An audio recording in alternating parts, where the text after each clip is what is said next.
स्वागत है आप सभी का मनोविज्ञान के इस क्लास में। और आज एक बार फिर से हम मनोविज्ञान के प्रैक्टिकल साइकोलॉजी प्रैक्टिकल के बारे में बात करेंगे। इससे पहले की क्लास में भी हमने एक प्रैक्टिकल को डिस्कस किया था। उसमें यह देखा था कि प्रैक्टिकल होता कैसे है और हम प्रैक्टिकल फाइल कैसे बनाते हैं। और इसके साथ साथ हमने यह भी देखा था कि जो एग्ज़ामिनर आते हैं बाहर से, जो आपके प्रैक्टिकल एग्ज़ाम में जो फाइनल एग्ज़ाम होगा आपका प्रैक्टिकल का, उसमें बाहर से जो एग्ज़ामिनर आते हैं वह कौन कौन से क्वेश्चन पूछ सकते हैं आपसे। तो इन सभी के बारे में हमने उसमें डिस्कस किया था।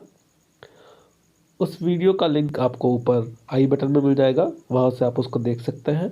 तो स्टार्ट करते हैं अब आज की क्लास। और आज की क्लास में हम इमोशनल मैच्योरिटी स्केल के द्वारा हम अपने प्रयोज्य के इमोशनल मैच्योरिटी या सांवेगिक परिपक्वता का मापन करेंगे और यह देखेंगे कि वह सांवेगिक रूप से कितना परिपक्व है। तो कैसे करेंगे हम मापन, हम सभी को पता है। इसके लिए हम क्वेश्चनर का इस्तेमाल करेंगे।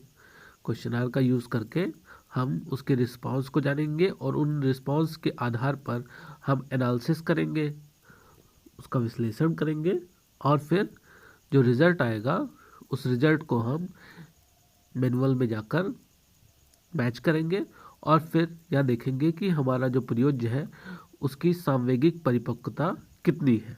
तो जैसा कि लास्ट प्रैक्टिकल जो पर्सनालिटी का प्रैक्टिकल था उसमें भी हमने देखा था कि हम सबसे पहले जो क्वेश्चनर होता है उस क्वेश्चनर में हम जो डिटेल्स मांगी जाती हैं उनको देते हैं और उस क्वेश्चनर में जो आइटम्स रहते हैं, जो क्वेश्चंस रहते हैं, उनको हम रिस्पॉन्स करते हैं। फिर उस रिस्पॉन्स के आधार पर हम उसकी स्कोरिंग करते हैं और स्कोरिंग करने के बाद फिर हम रिज़ल्ट और इंटरप्रिटेशन करते हैं। तो यहाँ पर जो क्वेश्चनर दिया गया है उसका नाम है EMS, इमोशनल मैच्योरिटी स्केल, जिसे हम हिंदी में सांवेगिक परिपक्वता मापनी कहते हैं।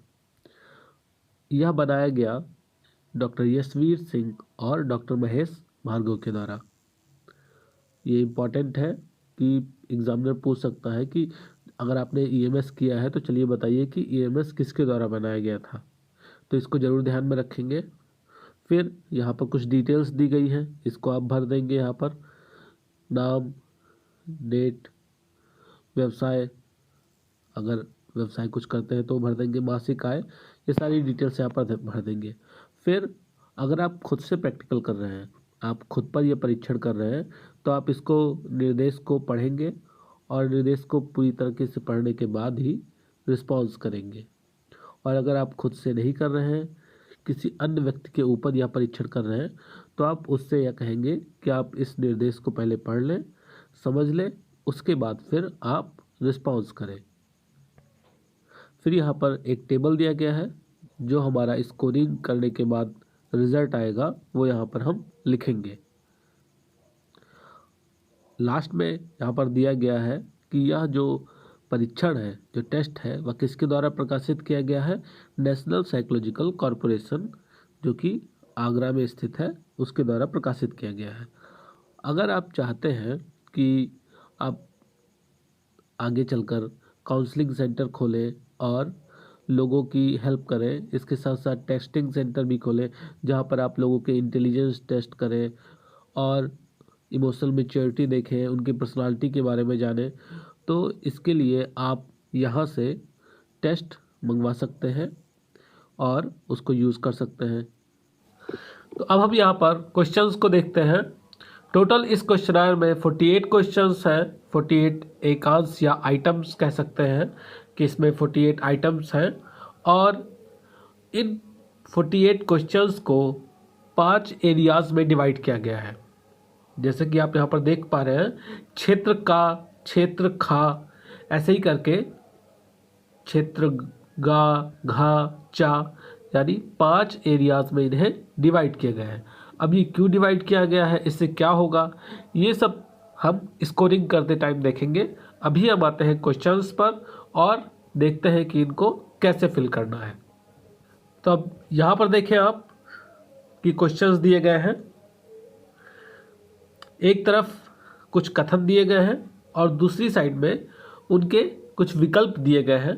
पिछले प्रैक्टिकल में केवल 2 ऑप्शन थे, हाँ या नहीं, लेकिन यहाँ पर 5 ऑप्शंस हैं और इन ऑप्शंस में से हमें एक ऑप्शन का चुनाव करना है, उसके सामने सही का टिक लगाना है। तो चलिए हम पहला एकांश देखते हैं। पहला एकांश है, क्या आप मानसिक उलझनों में फंसे रहते हैं? इसके ऑप्शंस हैं अत्यधिक, बहुधा, अनिश्चित, प्रायः, कभी नहीं। तो इसमें कहा क्या जा रहा है उसको समझें और अपने पास्ट लाइफ से, अपने एक्सपीरियंस के आधार पर इस क्वेश्चन का जवाब दें। यहाँ पर पूछा गया है कि क्या आप मानसिक उलझनों में फंसे रहते हैं। इसका अर्थ यह है कि आपके मस्तिष्क में, आपके माइंड में हमेशा कोई ना कोई उलझन चलती रहती है, हमेशा किसी न किसी चीज़ को लेकर आप सोचते रहते हैं, परेशान रहते हैं। ऐसा आपके साथ हमेशा होता है? अगर आपके साथ हमेशा ऐसी सिचुएशंस रहती है तो आप अत्यधिक पर टिक करेंगे। लेकिन अगर आपके साथ हमेशा नहीं रहती है, लेकिन मैक्सिमम टाइम, ज़्यादातर समय आपके साथ ऐसी सिचुएशन रहती है कि आप किसी न किसी चीज़ को लेकर मानसिक उलझन में फंसे रहते हैं, चाहे आपकी पढ़ाई हो, चाहे आपका करियर हो, चाहे आपका फैमिली हो या फ्रेंड्स हो, किसी न किसी चीज़ को लेकर आपके माइंड में प्रेशर चलता रहता है। तो बट मैक्सिमम टाइम चलता है, हमेशा नहीं। तो आप बहुधा पर टिक करेंगे। अब अगर आपको पता ही नहीं है कि मानसिक उलझन में मैं फंसा रहता हूँ या नहीं रहता हूँ, आपको ये सोचना पड़ जाए कि क्या मैं मानसिक उलझन में फंसा रहता हूँ या नहीं रहता हूँ, तो अगर ऐसी सिचुएशन है तो आप किस पे टिक करेंगे? अनिश्चित। उसके बाद अगर आप कभी कभी मानसिक उलझन में फंसते हैं, प्रायः से यह तात्पर्य कभी कभी से है कि कभी कभार आप मानसिक उलझन में फंस जाएं। तो अगर कभी कभार आप मानसिक उलझन में फंस जाते हैं तो आप प्रायः पर टिक करेंगे। और अगर आप कभी भी किसी भी प्रकार के मानसिक उलझन में कभी नहीं फंसते तो आप कहाँ पर टिक करेंगे? कभी नहीं पर। ठीक। प्राप्तांक आप उसको छोड़ देंगे। अभी जब स्कोरिंग हम देखेंगे कि इसकी स्कोरिंग कैसे करनी है, वहाँ पर फिर हम प्राप्तांक को फिल करेंगे। दूसरा क्वेश्चन, क्या आप आने वाली परिस्थितियों से घबरा जाते हैं? जैसे अगर कोई परिस्थिति आपके सामने आ जाती है, जैसे आपको पता चले कि हाँ अब 1 महीने बाद आपका पेपर स्टार्ट हो जाएगा, अब ये खबर मिली और वैसे ही आप तुरंत घबरा गए कि अरे अब क्या होगा। तो अगर हमेशा घबरा जाते हैं, कोई भी सिचुएशन आए आपके सामने, कोई भी सिचुएशन जैसा ही आपके सामने आती है तुरंत आप हमेशा घबरा जाते हैं, तो अगर हमेशा आपके साथ ये चीज़ होती है तो आप अत्यधिक पर टिक करेंगे। हमेशा नहीं होती है लेकिन मैक्सिमम टाइम हो ही जाती है तो आप बहुधा पर टिक करेंगे। फिर अगर आपको पता ही नहीं है कि मेरे साथ ये सिचुएशन होती है कि नहीं होती है तो आप टिक करेंगे अनिश्चित पर। और अगर कभी कभार आप ऐसी सिचुएशन में फंस जाते हैं तो आप प्रायः पर, और आपको लगता है कि नहीं मेरे साथ ऐसा कभी नहीं होता है तो आप टिक करेंगे कभी नहीं पर। इसी प्रकार थर्ड क्वेश्चन है, क्या आप अपनी मंजिल तक पहुंचने से पहले ही काम को छोड़ देते हैं? जैसे आप कोई काम स्टार्ट कर रहे हैं और आपने क्या किया, आप मंजिल पर पहुंचने वाले हैं कि आप चलिए, आपने सोचा कि आज तो मैं 4 घंटे पढ़ाई करूंगा एक साथ बैठ के। अब आप पढ़ रहे हैं, 3 घंटे हो गए हैं, लेकिन अब आपका मन कर रहा है कि नहीं मैं छोड़ दूं। तो ये क्या है? और आप हमेशा ऐसा ही करते हैं, कोई भी आप काम स्टार्ट करते हैं और आप जैसे ही काम ख़त्म होने वाला होता है आप उसको छोड़ देते हैं। तो हमेशा अगर आप ऐसा ही करते हैं तो आप अत्यधिक पर टिक करेंगे। लेकिन हमेशा नहीं, बट मैक्सिमम टाइम आप ऐसा ही काम करते हैं तो बहुधा पर, नहीं पता है तो अनिश्चित पर, कभी कभी कर देते हैं तो प्रायः पर। और अगर आप कभी नहीं ऐसा करते हैं, अगर आपने एक काम स्टार्ट किया तो उसको पूरा कंप्लीट करके ही उठते हैं या कंप्लीट करके ही मानते हैं तो फिर आप कभी नहीं पर टिक करेंगे। ऐसे ही आगे भी क्वेश्चंस हैं। अगर आपको कोई क्वेश्चन ना समझ में आए तो आप हमें कमेंट करके पूछ सकते हैं कि सर इतने नंबर का क्वेश्चन हमें नहीं समझ में आया है, मैं उसको बता दूंगा कि उसमें क्या पूछा जा रहा है और फिर आप उस पर टिक कर सकते हैं। क्योंकि अगर मैं 48 आइटम्स को टोटल बताने की कोशिश करूंगा कि उसमें क्या पूछा जा रहा है तो वीडियो काफ़ी लंबा बन जाएगा। इसलिए अब मैं कोशिश करूंगा कि मैं हर 5वें क्वेश्चन को लूँगा। अब जैसे पांचवा क्वेश्चन क्या है, क्या आपकी इच्छाओं व उद्देश्यों में अलगाव है। अब इसको एग्जाम्पल से समझें, क्योंकि इस क्वेश्चन में मुझे पता है कि बहुत से बच्चे फंस जाएंगे कि ये पूछा क्या जा रहा है इसमें। तो इसमें ये चीज़ पूछा जा रहा है कि जो आपकी इच्छाएं हैं और जो आपका उद्देश्य है उसमें अलगाव है, उसमें डिफरेंस है। जैसे आपकी इच्छा है कि मैं आज सोऊं आराम से, मैं डेली 10 घंटे सोऊं, और लेकिन आपका उद्देश्य क्या है कि मुझे एग्ज़ाम में टॉप करना है। तो ये क्या चीज़ें हो गई, ये दोनों डिफरेंट चीज़ें हो गई। कि आप एक तरफ तो चाहते हैं कि मैं आराम से मौज मस्ती करूं, सोऊं, और दूसरी तरफ आप ये भी चाहते हैं कि मैं टॉप भी कर जाऊं। तो ये दोनों चीज़ें एक साथ नहीं पूरी हो सकती। अगर आपके साथ हमेशा ऐसा होता है कि आपकी इच्छाएं कुछ और हैं और आप चाहते या आपका उद्देश्य कुछ और है, तो आप अत्यधिक, बाकी फिर आप समझ गए हैं कि अगर मैक्सिमम टाइम होता है तो बहुधा, या कभी नहीं होता है आपके साथ ऐसा तो कभी नहीं पर टिक करेंगे। फिर हम 10वें क्वेश्चन को लेंगे। क्या आप काल्पनिक तरंगों में डूब जाते हैं, मतलब आप डे ड्रीमिंग करते हैं। आप बैठ गए कि हाँ, आराम से बैठ गए, उसके बाद आप सोच रहे हैं कि हाँ एक दिन मेरे पास भी गाड़ी होगी, एक दिन मेरे पास भी बंगला होगा, एक दिन मैं भी टॉप करूँगा एग्ज़ाम में और हमें पुरस्कार मिलेगा, हमें गोल्ड मेडल मिलेगा। और आप ये सोचते रहते हैं, ख्याली पुलाव पकाते रहते हैं, दिमाग में बस सोचते रहते हैं। तो क्या आपके साथ ऐसा होता है? अगर हमेशा आपके साथ ऐसा होता है कि आप ज़्यादातर टाइम काल्पनिक तरंगों में ही डूब जाते हैं, कल्पनाओं में ही डूबे रहते हैं, तो आप कहाँ पे टिक करेंगे? आप समझ गए होंगे, अत्यधिक पर। और अगर आपके साथ ऐसा कभी नहीं होता है तो कभी नहीं पर। फिर अब हम देखते हैं 15वें नंबर क्वेश्चन को। क्या आप किसी से सहमति ना होने पर आप उससे लड़ने को तैयार हो जाते हैं? जैसे आप है, आपका कोई फ्रेंड है या आपका कोई फैमिली मेम्बर है, आपने उससे अपनी कोई बात कही और आपके फ्रेंड ने या आपके फैमिली मेम्बर ने उस बात से इनकार कर दिया, उस बात को मानने से इनकार कर दिया, तो क्या आप हमेशा लड़ने के लिए तैयार हो जाते हैं? क्या आप हमेशा उससे बहस करने लगते हैं? अगर आपके साथ ऐसा हमेशा होता है तो आप किस पर टिक करेंगे? अत्यधिक। आपके साथ हमेशा नहीं ऐसा होता है, बट मैक्सिमम टाइम ऐसा हो जाता है कि अगर आपकी बात कोई दूसरा नहीं सुन रहा है तो आप उससे बहस करने लगते हैं, तो आप बहुधा पर टिक करेंगे। आपको पता ही नहीं है कि मैं बहस करती भी हूँ या मैं बहस करता भी हूँ कि नहीं करता हूँ, तो आप अनिश्चित पर टिक करेंगे। हाँ, कभी कभार अगर आपने बहस कर लिया तो प्रायः पर, और आप कभी नहीं बहस करते हैं, आप इतने अच्छे हैं कि आज तक आपने किसी से बहस किया ही नहीं है, तो आप किस पर टिक करेंगे? कभी नहीं पर टिक करेंगे। एक चीज़ ध्यान रखिएगा, आपका जो रिस्पॉन्स है वो जब सही होगा एकदम, तभी आपकी पर्सनालिटी या तभी आपकी इमोशनल मैच्योरिटी का सही पता चलेगा। अगर आप सोचें कि यहाँ पर आप अच्छी अच्छी चीज़ों को भर दें और उसके बाद जो रिज़ल्ट आए वो आप सोचें कि नहीं यार ये मेरी पर्सनालिटी से तो मैच नहीं करता, तो डिफरेंस रहेगा ही। क्योंकि ये तभी आपको सही रिज़ल्ट बताएगा जब आप यहाँ पर जो रिस्पॉन्स है उसको अपने अनुभव के आधार पर एकदम एक्यूरेट रिस्पॉन्स देंगे। अब हम देखते हैं क्वेश्चन नंबर 20 को। क्या आप अपने को आत्मसंतुष्ट अनुभव करते हैं? मतलब आपको ऐसा लगता है कि हाँ मैं तो संतुष्ट हूँ, मुझे कुछ नहीं चाहिए, मुझे गाड़ी बंगला ये सारी चीज़ें नहीं चाहिए, मैं जो भी है जितना भी है मेरे पास मैं उतने में खुश हूँ।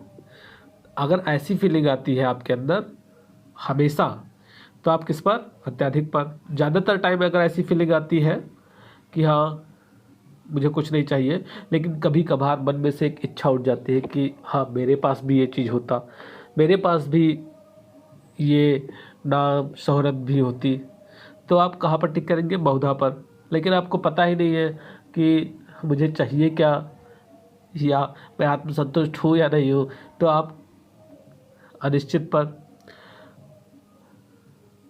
कभी कभी आपके मन में ये चीज़ आ जाता है कि आप आत्मसंतुष्ट हैं, पर ज़्यादातर टाइम आप आत्मसंतुष्ट नहीं फील करते हैं, तो आप प्रायः पर टिक करेंगे।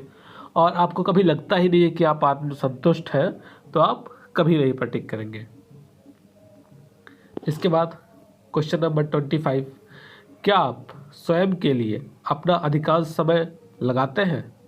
मतलब जो आपका टाइम है वो आप मैक्सिमम टाइम स्वयं को देते हैं, खुद को देते हैं, या फिर कोई भी आ जाता है आपके टाइम पर अपना अधिकार जमा लेता है, आपको लेके चल देता है। अब जैसे अगर आप हमेशा अपने टाइम को सबसे पहले अपने लिए देते हैं तो आप अत्यधिक पर टिक करेंगे। लेकिन अगर आप मैक्सिमम टाइम तो अपने को देते हैं बट कई बार आपका टाइम कोई दूसरा भी ले लेता है, जैसे आपका फ्रेंड आ गया कि अरे यार चलते हैं थोड़ा सा घूम के आते हैं, या अरे मेरा थोड़ा सा हेल्प कर दो, तो क्या हो गया कि आपका टाइम बट गया। लेकिन ज़्यादातर टाइम फिर भी आप खुद को देते हैं तो आप बहुधा पर टिक करेंगे। आपको पता ही नहीं है कि मेरा टाइम मेरा है या किसी और का है, तो आप अनिश्चित पर टिक करेंगे। और बहुत कम ही टाइम होता है जो आप खुद को दें, बाकी टाइम आप ज़्यादातर टाइम दूसरों को दे देते हैं, तो आप प्राय पर टिक करेंगे। और आप हमेशा अपना टाइम दूसरों को दे देते हैं तो आप किस पर टिक करेंगे? कभी नहीं पर। अगर कोई क्वेश्चन ना समझ में आ रहा हो तो उसको एक बार फिर से दोबारा सुनिएगा, दोबारा देखिएगा उसको, तो समझ में आ जाएगा। अगर आप सोचें कि मैं एक ही बार देखूं, एक ही बार में मुझे समझ में आ जाए, तो थोड़ी सी प्रॉब्लम होगी। नेक्स्ट क्वेश्चन नंबर 30, क्या आप कामचोर व्यक्ति हैं? इस पर तो पक्का मैक्सिमम लोग कभी नहीं पर टिक करेंगे कि नहीं, मैं बिल्कुल कामचोर नहीं हूँ। बट ऐसा मत करिएगा, जो वास्तविकता है उसी को बताइएगा। अगर आपको लगता है कि हाँ हम बहुत बड़े कामचोर हैं, हम हमेशा काम में चोरी करते हैं, मतलब कोई भी काम करना होता है तो हम कुछ ना कुछ बहाना बना देते हैं मैक्सिमम टाइम, तो आप कहाँ पर टिक करेंगे? अत्यधिक पर। लेकिन फिर उसके बाद अगर थोड़ा होता है तो आप बहुधा पर, पता ही नहीं तो अनिश्चित, फिर बाकी भी आप देख लेंगे आगे। नेक्स्ट क्वेश्चन, क्वेश्चन नंबर 35, क्या आप मानसिक संतुलन खो देते हैं? यहाँ पर पूछा जा रहा है कि क्या आप मानसिक संतुलन खो देते हैं, यानी आपका जो अपने ऊपर कंट्रोल है, अपने माइंड पर जो कंट्रोल है वो छूट जाता है। आपका अपने माइंड पर कंट्रोल ही नहीं रहता कि मैं कौन सा बिहेवियर कर रहा हूँ, कौन सा नहीं कर रहा हूँ। तो अगर ऐसा होता है आपके साथ और हमेशा होता है तो अत्यधिक पर, पता ही नहीं है आपको तो अनिश्चित पर, कभी नहीं ऐसा होता है तो कभी नहीं पर, बीच के बचे दो बहुधा और प्राया, वो आप अपने हिसाब से देख लेंगे। फिर क्वेश्चन नंबर 40, क्या आप दूसरे व्यक्ति के विचारों से असहमत रहते हैं? मतलब अगर आपका कोई फ्रेंड है या कोई टीचर है या कोई रिलेटिव है, आपको कोई बात बोलता है तो हमेशा आप उसकी बात को इग्नोर कर देते हैं या उसकी बात को रिजेक्ट कर देते हैं कि नहीं तुम नहीं सही हो, नहीं ये बात नहीं सही है, बिल्कुल नहीं सही है। अगर ऐसा होता है आपके साथ और हमेशा होता है तो आप कहाँ पर टिक करेंगे? अत्यधिक पर। लेकिन अगर कभी कभी आप दूसरे की बातों को एक्सेप्ट कर लेते हैं बट मैक्सिमम टाइम नहीं एक्सेप्ट करते हैं, ज़्यादातर टाइम आप नहीं एक्सेप्ट करते हैं दूसरे की बात को, लेकिन कभी कभार जब आपका कोई बहुत ज़्यादा क्लोज फ्रेंड या क्लोज रिलेटिव आपसे कोई बात बोलता है तो उसकी बात को आप एक्सेप्ट कर लेते हैं, तो वहाँ पर आप बहुधा पर टिक करेंगे। फिर से वही कि अगर आपको पता ही नहीं है दूसरे की बात को रिजेक्ट करता हूँ कि नहीं करता हूँ, तो आप अनिश्चित पर टिक करेंगे। और अगर आप कभी कभार दूसरे की बातों को रिजेक्ट कर देते हैं बट ज़्यादातर टाइम आप उनको एक्सेप्ट कर लेते हैं तो आप प्राय पर। और अगर आप हमेशा दूसरे की बातों को एक्सेप्ट कर लेते हैं, कभी भी किसी से असहमत नहीं रहते हैं, तो आप कहाँ पर टिक करेंगे? कभी नहीं पर। नेक्स्ट क्वेश्चन नंबर 45, आपको कंप्लीट फिल करना है। ये मत सोचिएगा कि सर 5-5 छोड़ के फिल कर रहे हैं तो हम भी 5-5, नहीं, टाइम कम लगे इसीलिए मैं 5-5 का गैप कर रहा हूं। क्या लोग आपको गैर जिम्मेदार व्यक्ति समझते हैं? यहाँ पर पूछा गया है कि क्या आपको ऐसा व्यक्ति समझा जाता है जो कोई जिम्मेदारी लेने लायक ही नहीं है? तो अगर हमेशा आपको ऐसा समझा जाता है कि नहीं उसको कोई काम मत देना, वो एकदम जिम्मेदार नहीं है, वो तो पक्का काम बिगाड़ देगा, तो आप कहाँ पर टिक करेंगे? अत्यधिक पर। हाँ, ज़्यादातर टाइम आपको काम नहीं दिया जाता है बट कभी कभी काम दे दिया जाता है, तो आप कहाँ पर? बहुधा पर। आपको पता ही नहीं है कि दूसरे आपको जिम्मेदार समझते हैं कि नहीं समझते हैं, तो आप अनिश्चित पर टिक करेंगे। और अगर आपको लगता है कि हाँ कभी कभार आपको गैर जिम्मेदार व्यक्ति समझा जाता है, वरना ज़्यादातर टाइम आपको एक जिम्मेदार व्यक्ति समझा जाता है। तो आप प्राय पर, और अगर आपको लगता है कि नहीं, कभी ऐसा नहीं होता है कि कोई आपको गैर जिम्मेदार व्यक्ति समझे, तो आप कहाँ पर टिक करेंगे? कभी नहीं पर। लास्ट क्वेश्चन, क्या आप अपने कार्यों को अन्य व्यक्तियों के कार्यों की अपेक्षा अधिक महत्व देते हैं? मतलब आप सबसे पहले खुद का कार्य करना चाहते हैं, जब खुद का कार्य कंप्लीट हो जाता है, अपना वर्क कंप्लीट हो गया, तब आप दूसरे के वर्क पे ध्यान देते हैं। और हमेशा अगर ऐसा ही करते हैं तो आप टिक करेंगे अत्यधिक पर। आप हमेशा नहीं, लेकिन हम मैक्सिमम टाइम ऐसा ही करते हैं कि पहले खुद फिर दूसरा, तो आप बहुधा पर टिक करेंगे। नेक्स्ट, आपको पता ही नहीं कि किस पर ज़्यादा ध्यान देते हैं, तो आप अनिश्चित पर। और उसके बाद आप कभी कभार खुद पर ध्यान देते हैं, खुद के कार्य को प्रेफरेंस देते हैं, बाकी दूसरे के कार्यों को प्रेफरेंस देते हैं, वरीयता देते हैं, तो आप प्राय पर। और यदि आप हमेशा दूसरे के ही कार्य को प्रेफरेंस देते हैं, वरीयता देते हैं, तो आप टिक करेंगे कभी नहीं पर। तो इस प्रकार यहाँ पर सभी क्वेश्चंस पर रिस्पांस हो गया। अब हम बात करते हैं स्कोरिंग के बारे में कि जो हमने रिस्पांस किया या जो आपने रिस्पांस किया है, अब आप उस रिस्पांस के अकॉर्डिंग प्राप्तांक में कितने स्कोर देंगे। तो इसके लिए हमें मैनुअल देखना पड़ेगा। मैनुअल में हम देखेंगे कि स्कोरिंग का क्या तरीका बताया गया है, और उस तरीके के अनुसार हम यहाँ पर स्कोरिंग करेंगे। तो यहाँ पर अब देखें, आप यहाँ पर स्कोरिंग के बारे में बताया गया है कि आपको नंबर कैसे देने हैं। तो अगर आपने अत्यधिक पर टिक किया है तो आप वहाँ पर प्राप्तांक में 5 नंबर लिखेंगे, और अगर आपने बहुधा पर टिक किया है तो आप 4 नंबर। फिर अगर आप अनिश्चित पर टिक करते हैं तो आप 3 नंबर उस पर देंगे। आपने अगर प्राय पर टिक किया है तो 2 नंबर, और अगर आपने कभी नहीं पर टिक किया है तो आप 1 नंबर देंगे।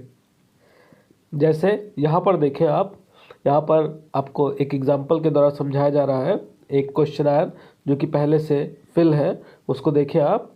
जैसे इसमें क्वेश्चन नंबर 21 पर अनिश्चित पर टिक किया गया है, तो क्वेश्चन प्राप्तांक में कितना नंबर दिया गया है? 3 नंबर। फिर 22 पर प्राय पर टिक किया गया तो 2 नंबर दिया गया।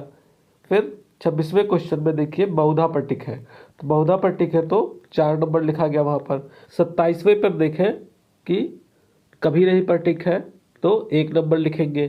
फिर 28वें पे अत्यधिक पर टिक है तो 5 नंबर दिया गया।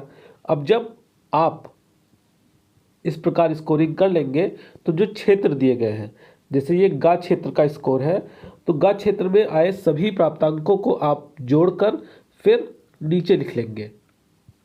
इसी प्रकार आपको घा क्षेत्र, चा क्षेत्र और इसके साथ साथ खा और का भी करना है।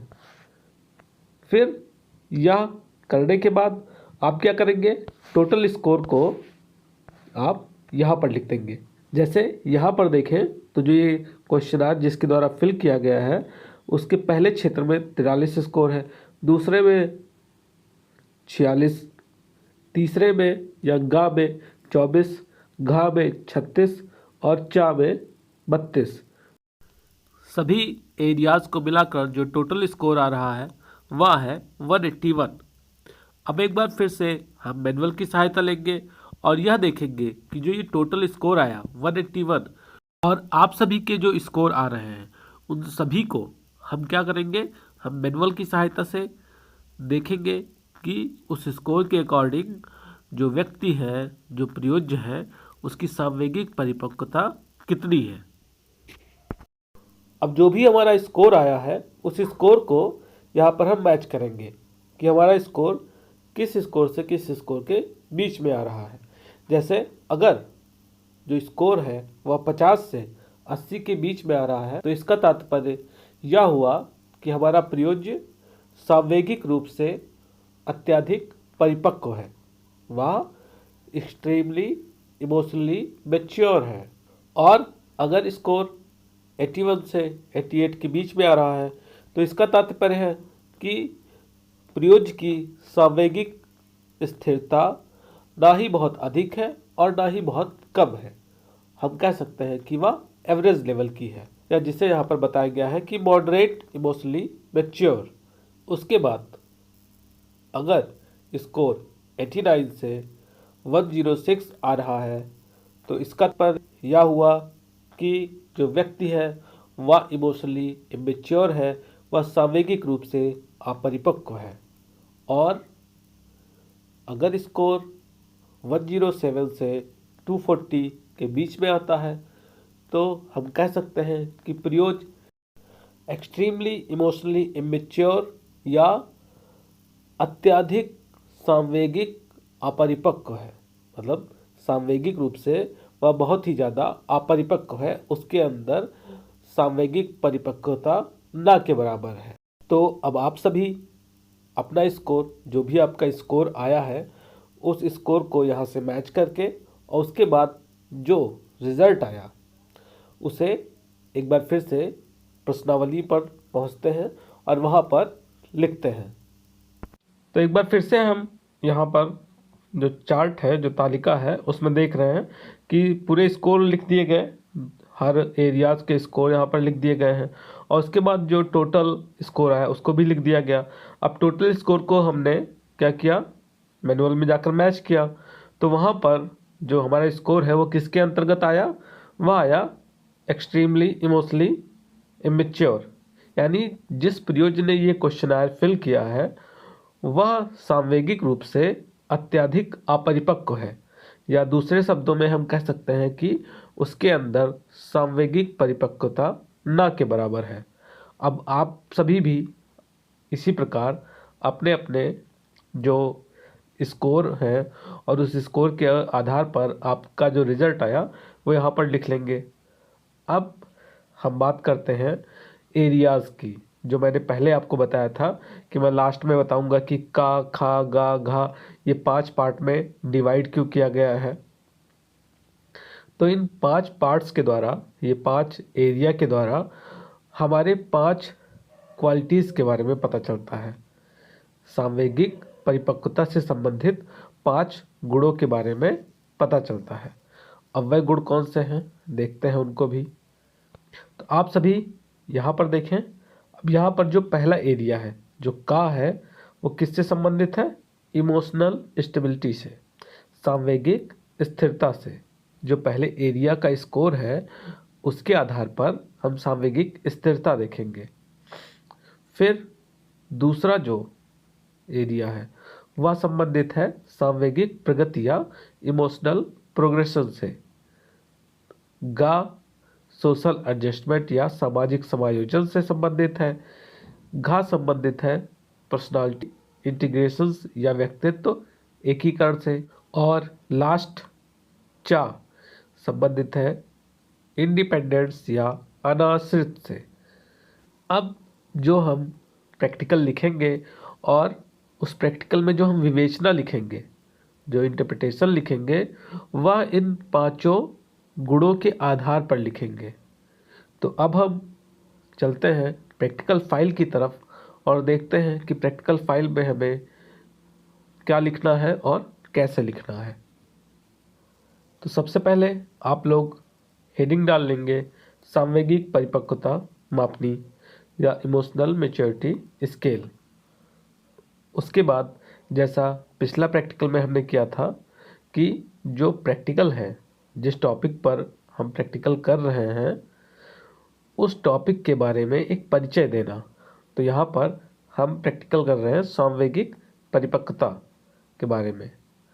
तो हम जो सांवेगिक परिपक्वता क्या होती है, उसके कौन कौन से निर्धारक होते हैं, इन सभी के बारे में यहाँ पर परिचय देंगे और उसके बाद फिर आगे का कार्य करेंगे। तो जैसा कि यहाँ पर हम 1-2 पॉइंट देख लेते हैं फिर आगे बढ़ते हैं। आप सभी स्क्रीनशॉट ले लीजिएगा और फिर यहाँ से इसको आप अपने कॉपी में नोट कर लीजिएगा। यहाँ पर बताया जा रहा है कि जो परिपक्वता वर्ड है वह जीव विज्ञान से लिया गया है और जिसका अभिप्राय प्राणी की विभिन्न क्षमताओं या विशेषताओं में पूर्व निश्चित विधि से विकास करना है। और परिपक्वता के कई आयाम बताए गए, शारीरिक परिपक्वता, बौद्धिक परिपक्वता। जैसे अगर आप सभी को याद हो तो हमने जो लर्निंग का चैप्टर था उसके प्रैक्टिस सेट में एक क्वेश्चन सॉल्व किया था कि एक बच्चा है, वह 6 महीने का है और सही से चल नहीं पा रहा है, लेकिन जब वह बच्चा 2 साल का हो जाता है तो वह अपने आप चलने लगता है। तो इसके पीछे क्या वह कारण है? तो हमने देखा था वहाँ पर कि जो कारण था उसके पीछे वह था परिपक्वता। क्योंकि पहले क्या था, जब वो 6 महीने का था तो उसकी शारीरिक जो गठन था वह शारीरिक रूप से इतना परिपक्व नहीं था, उसकी हड्डियां इतनी मजबूत नहीं थी कि वह खड़ा हो सके और चल सके। लेकिन जब वह 2 साल का हो गया तो वह शारीरिक रूप से चलने के लिए सक्षम हो गया, उसकी हड्डियां इतनी परिपक्व हो गई कि वह अपने आप से चल सके। फिर यहाँ पर कुछ परिभाषाएं दी गई हैं, इनको भी आप सभी नोट कर लेंगे। और एक चीज़ ध्यान देंगे कि जो एग्जामिनर आते हैं वह टॉपिक से रिलेटेड क्वेश्चन भी पूछते हैं। जैसे अगर आपने परिपक्वता मापनी का परीक्षण किया है या परिपक्वता मापनी का प्रैक्टिकल लिया है तो आपसे वो क्वेश्चन पूछ सकते हैं कि परिपक्वता क्या है और इसके बारे में आप क्या जानते हैं, इसकी परिभाषाएं बताएं। तो थोड़ा सा इसको ध्यान से एक बार पढ़ लेंगे। यहाँ पर जो परिभाषाएं दी गई हैं इनको भी नोट कर लेंगे। फिर परिपक्वता को प्रभावित करने वाले कुछ कारक दिए गए हैं, जैसे जिसमें पहला है आनुवंशिकता, फिर स्वास्थ्य, फिर पारिवारिक परिवेश,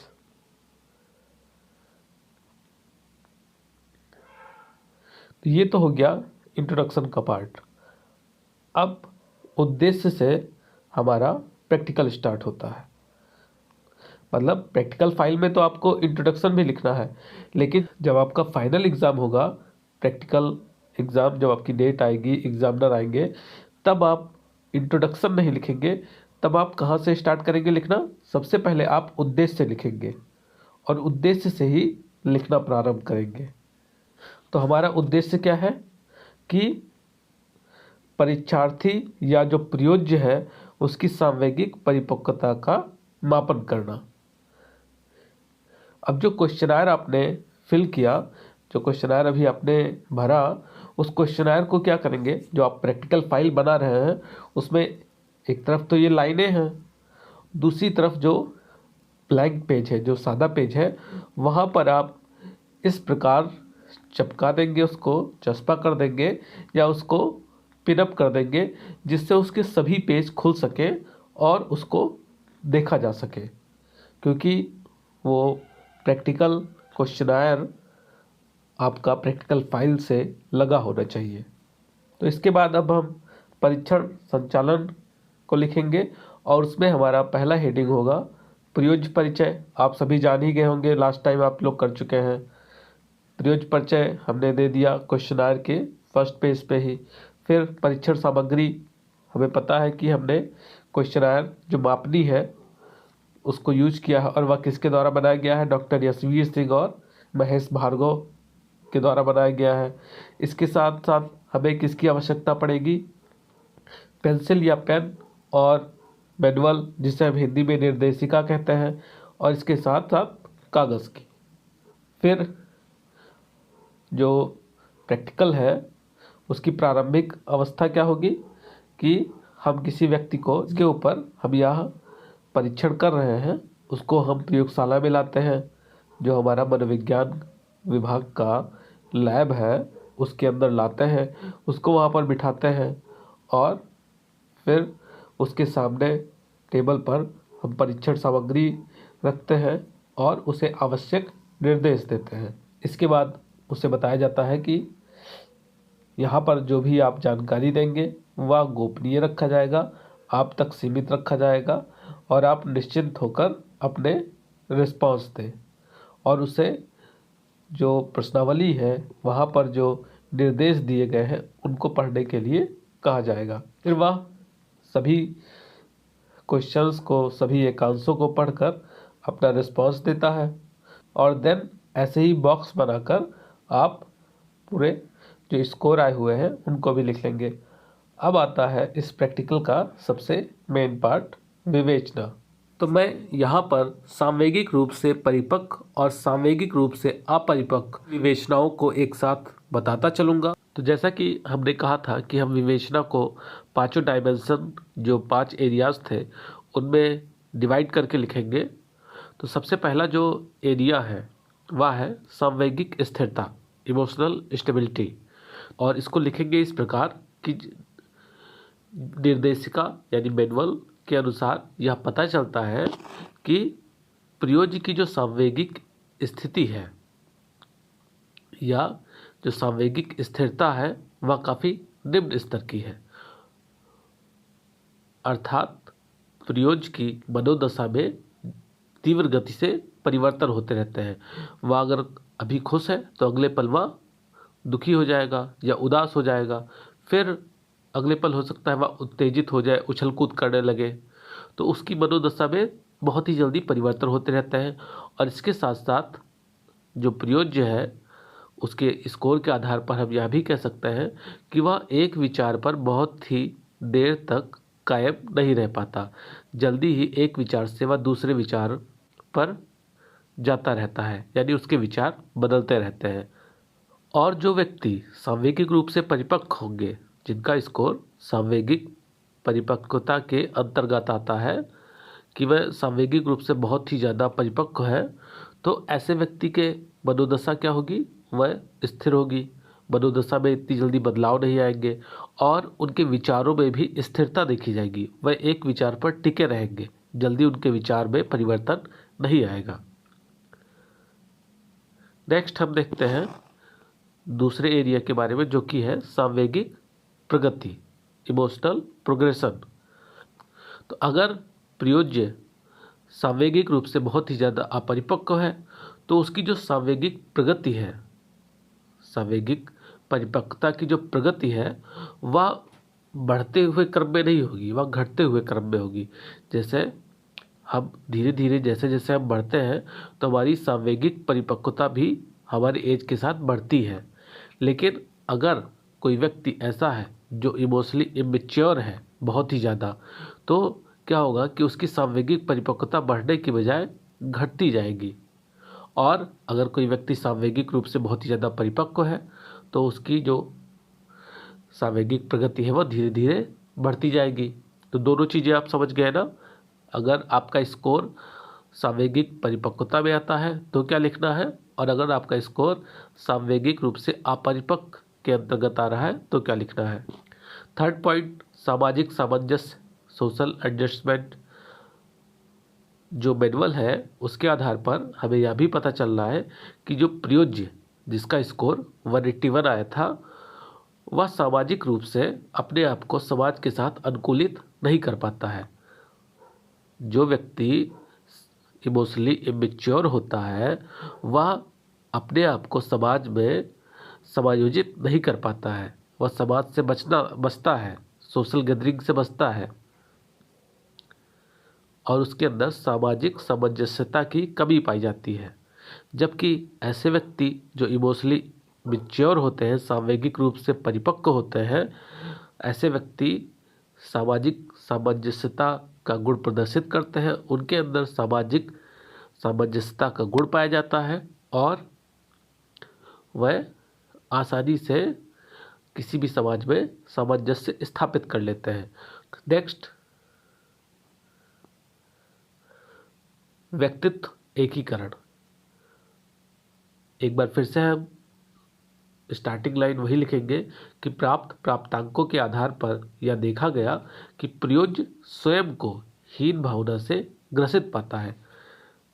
यहाँ पर बताया जा रहा है कि जो व्यक्ति इमोशनली इमेच्योर होते हैं, सामवेगिक रूप से अपरिपक्व होते हैं, उनके अंदर एक हीन भावना पाई जाती है और ऐसे व्यक्ति निराशावादी और दुर्भीति से ग्रसित तथा हमेशा वह रेशनलाइजेशन करते रहते हैं। इसके विपरीत जिन व्यक्तियों का या जिन प्रयोज्यों का सांवेगिक परिपक्वता अधिक आया है, वह सांवेगिक रूप से परिपक्व आए हैं, उनके अंदर हीन भावना की कमी देखी जाती है। वह व्यक्तित्व एकीकरण का जो गुण है उसको नहीं प्रदर्शित करते हैं, बल्कि समग्रता का गुण प्रदर्शित करते हैं। वह दूसरों से मिलना पसंद करते हैं, वह अपने व्यक्तित्व का विस्तार करते हैं और आशावादी व्यक्तित्व वाले होते हैं ऐसे व्यक्ति। तो हमारा लास्ट पॉइंट है अनाश्रित या इंडिपेंडेंस। प्राप्त स्कोर के आधार पर हम कह सकते हैं कि जो प्रयोज्य है वह सांवेगिक रूप से अपरिपक्व होने के कारण किसी भी कार्य को करने के लिए दूसरों पर आश्रित होता है, और यहाँ तक कि वह स्वयं के निर्णय भी दूसरों से पूछ कर लेता है या दूसरों के ऊपर टाल देता है कि हाँ मेरे लिए भी तो भी निर्णय ले लो। जबकि जो व्यक्ति सांवेगिक रूप से परिपक्व होते हैं वह दूसरों पर आश्रित नहीं होते हैं और अपने डिसीजन स्वयं लेते हैं। तो इस तरीके से यह प्रैक्टिकल यहीं पर समाप्त होता है। आशा करते हैं आप सभी को समझ में आया होगा। अगर समझ में आया है तो आप लाइक कर सकते हैं, अगर आप चाहें तो। धन्यवाद।